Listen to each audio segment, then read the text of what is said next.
Hi everyone, my name is Nattavudh Powdthavee. I am a professor of behavioral science here at Warwick Business School.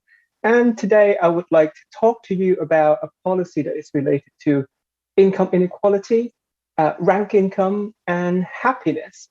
But before I go into the policy, let me just say a little bit about three observations that I have from the studies that I have conducted and many other people have conducted. So the first observation is that people care very deeply about rank income. Now, what I mean by rank here is that people care about where they rank in an income distribution, right? So even holding income constant, a move up the income ladder makes us happier. But holding income constant, a move down in terms of ranking position, make us really, really unhappy. So that's the first observation that I want to start off with. So, and this explains why, and many of you would have heard the Eastern paradox before, where the rich, at the cross section, the rich are happier with their life than the poor. But as the society progresses, as the country become richer and richer over time, the aggregate happiness doesn't really increase with it over time, simply because for every winner in terms of income rank, there's always a loser. The second observation is related to the first, and that is the loss aversion in happiness, really. So despite the fact that we can become happier by moving up the income rank, the falling down of the income rank actually hurt us, empirically speaking, about twice as much. Now, what that means is that it's not really a zero-sum game where the pursuit of status makes people on average the same in terms of happiness as the country becomes richer over time. In fact, there is a possibility that even the country becomes richer over time, the average happiness could decline simply because for every winner, they became happier, but for every loser, they lose even much more than the winner are gaining in terms of happiness. So losses here hurt twice, almost empirically speaking, twice as much as the equivalent gain in happiness from an income increase. And finally, the third observation, and this is based on a study that I did with my colleagues, is that this effect of rank income, how much rank income can buy our happiness and how much a fall in rank income could hurt our happiness, is exacerbated by income inequality. Now, what do I mean by that? What I mean by this is that in a very unequal society, the gain that we get from moving up the income rank is much bigger than in a much more equal country.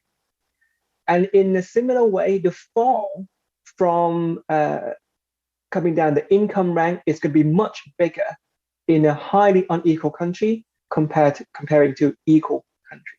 Now, putting all these three together, what does that tell us? It tells us that the pursuit of status it might be good as an individual if we can move up the income rank, but collectively speaking, it's quite bad.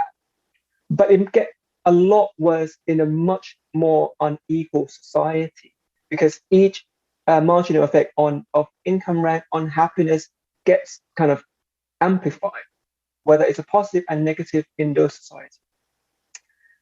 So the policy that I'm trying to propose, and actually people have talked about this already before. There are two policies actually. So the first policy is echoes the policy recommended by Robert Frank from Cornell University about progressive consumption tax. So instead of income tax, progressive income tax, they talk about progressive consumption tax, where the more you consume, the more tax you have to pay, but the tax itself will not go into your income. So people might be relatively more okay with that kind of a policy.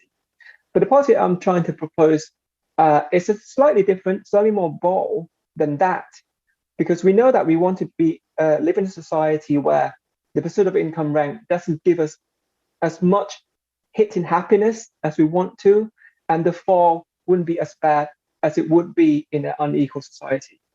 So the policy I'm trying to talk about here, or tell you about here, is that we could create a curriculum for that teaches young kids, students, about the importance of luck in success. We know that one of the main reasons why income inequality persists in many countries is due to the ideology that, well, income rank buys happiness, so therefore we want to to keep that incentive to move up, and so the more unequal you are, the more gain we get from that. And also the idea that meritocracy, that if you work hard, you can benefit from that, so therefore it's okay, and that's why income inequality exists. But we know from evidence that luck plays a greater role in our success than effort itself. So if we all believe that effort, basically, if we believe that the poor are poor because they're lazy, we would never want to redistribute our income. But if we can teach our children very early on that, well, actually, luck has a lot to do with this.